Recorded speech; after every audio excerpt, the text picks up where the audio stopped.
মানে অদ্ভুত দেখুন, অটোমেটিক মেশিনের মধ্যে দিয়ে আমরা ফল দিই তো। এবার মেশিন কিন্তু জানে রসটা বার করতে হবে। আর বাকি ছালটাকে কিন্তু ফেলে দিতে হবে। কারণ কি? তার সিস্টেমটাই আমরা এমনভাবে তৈরি করি যে মেশিন চিনতে পেরে যায় যে কোনটা ফেলতে হবে আর এটা কোনটা রেখে দিতে হবে। মেশিনের মধ্যে সেই ক্ষমতা আমরা তৈরি করি। মেশিন বুঝে যায়, কিন্তু মানুষ বোঝে না। অথচ সেই মেশিনটাকে মানুষই কিন্তু বানাচ্ছে। আর মানুষের ব্রেনটাও একটা কম্পিউটার। তাকেও কিন্তু ছোট থেকেই বলা হয় যে চুরি করা পাপ, কোনো অসহায় ব্যক্তিকে অত্যাচার করা পাপ, ভ্রষ্টাচার করা, বেইমানি করা, অধর্মপূর্বক টাকা অর্জন করা সবকিছুই পাপ। কিন্তু সেই লিস্ট জানার পরেও মানুষের মস্তিষ্করূপী মেশিন যা সম্পূর্ণ অটোমেটিক, সে কিন্তু ভীষণ চালাক। সে কিন্তু কোনটা ফেলতে হবে আর কোনটা গ্রহণ করতে হবে এটা জেনেও কোনো ভেদাভেদ না করে নিজের লাভ যেটায় সে হবে সেই অনুযায়ী সে নিজের ব্যবহারকে পাল্টাতে শুরু করে।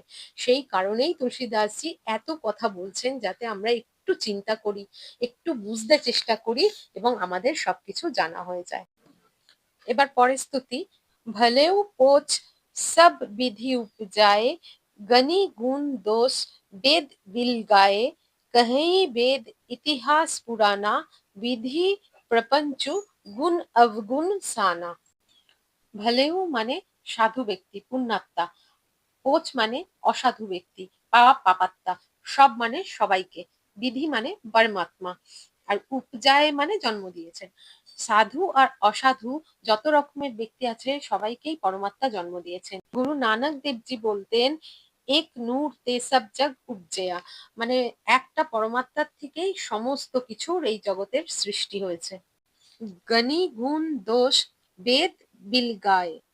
যে বেদ আছে সেই বেদ বলছে যে সম্পূর্ণ জগৎ এবং তাতে থাকা সবাই পরমাত্মার দ্বারাই সৃষ্টি। জ্ঞানী মানে হচ্ছে গোনা, কাউন্ট করা।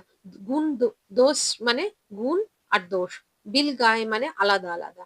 মানে সেই বেদই কিন্তু দোষ আর গুণ এই দুটোকে বিচার করে পাপী আর সজ্জন ব্যক্তিদের আলাদা আলাদা করে দিয়েছে। সবার মধ্যে পরমাত্মার অংশ আছে, তবু সবার দোষ গুণ আলাদা আলাদা।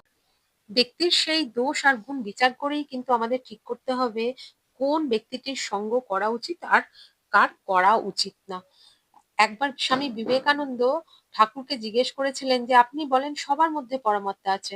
শ্রী রামকৃষ্ণ বলেন, বলিই না আমি শুধু, আমি কিন্তু দেখিও সবার মধ্যেই পরমাত্মা আছে। স্বামীজি বলেন, আমি কিন্তু দেখেছি আপনি বলেন সবার মধ্যে পরমাত্মা আছে, অথচ কিছু মানুষের থেকে সব সময় একটা দূরত্ব বজায় রাখেন। কিছু ব্যবসায়ী ব্যক্তিদের বাড়িতে ঠাকুর জলও গ্রহণ করতেন না। তিনি বলতেন, এই ব্যবসায়ী ব্যক্তিরা বেইমানি করে ব্যবসার দ্বারা অর্থ উপার্জন করে।